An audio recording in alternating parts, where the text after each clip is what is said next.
kita masuk ke bagian 3, yaitu adalah operasi data numerik 1. Nah, operasi data numerik 1 itu ada round down, round up, round, floor, ceiling, dan M round. Oke. Kita mulai dari, misal di sini ada nama nilai mata kuliah Kimia Bahan Alam, Fakultas Farmasi Ungalut, Universitas Gunung Kelut. Nah, nilainya ingin kita misalnya bulatkan, karena komanya terlalu ekstrim ya, ada 2 angka koma, lalu kita ingin bulatkan ke bawah, ke atas, dan terdekat. Kita ubah dengan menggunakan round down, lalu angka yang ingin dibulatkan, lalu berapa angka koma, misalnya 1. Nah, dia akan dibulatkan ke bawah. Jadi, round down, round up, dan round itu adalah metode pemaksaan gitu ya. Jadi, kalau round down dipaksa ke bawah, round up dipaksa ke atas. Sorry, kalau round nanti bukan dipaksa, tapi mengikuti kaidah matematika. Misalnya kita lihat ya, di sini 65,86, kalau menurut kaidah matematika adalah 65,9. Nah, sedangkan dibulatkan ke bawah menjadi 65,8, sehingga dia sebetulnya tidak mengikuti kaidah matematika gitu. Tapi dipaksa untuk dibulatkan ke bawah.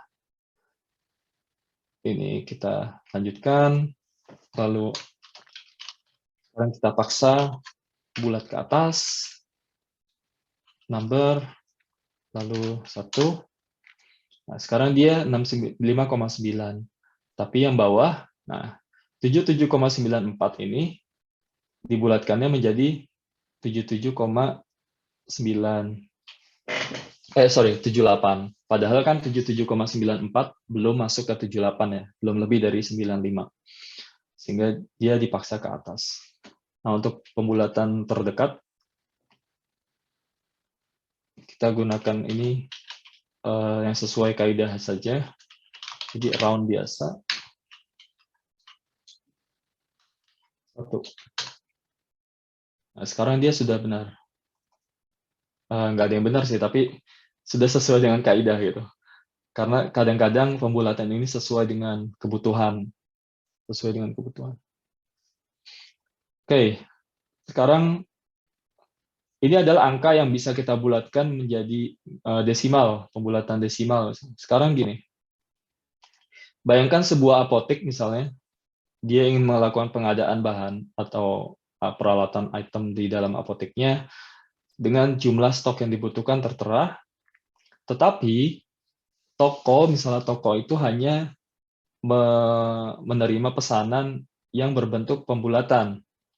Misalnya nggak bisa pesan 572, gimana caranya? Pesannya adalah 550 atau 600 gitu. Nah, maka ini juga merupakan kasus pembulatan, tapi dengan cara yang lain. Nah, yang pertama, misalnya kita bulatkan angka ke atas pada kelipatan angka tertentu. Jadi, misalnya kita floor ya, kita pembulatan ke bawah, ke bawah itu floor. Saya salah di Excel sheet-nya, mungkin nanti bisa dicek. Yang floor itu bawah ya, bawah, yang ceiling atas. Jadi ini floor bawah, lantai, ceiling, atap itu atas, langit-langit. Kita floor, kemudian number, kemudian misalnya significance 100 misalnya. Nah, kan 572 sebetulnya lebih dekat ke 600 ya, tapi karena kita bulatkan ke bawah, maka dia 500 yang muncul. Kalau kita ubah ke 50 misalnya, dia akan 550. Jadi misalnya tokonya hanya bisa menerima orderan kelipatan 100 atau kelipatan 50. Jadi gampangnya membayangkan ini adalah kelipatan berapa. Jadi kalau kelipatan 50, jadinya kita pesannya seperti ini. Sehingga misalnya, ya kita misal 100 deh ya, 100. Semuanya akan diturunkan ke bawah.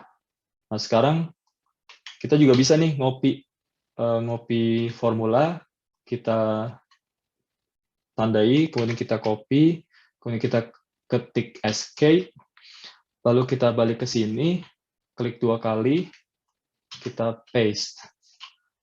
Nah, klik F2, lalu kita bisa ganti ininya menjadi ceiling.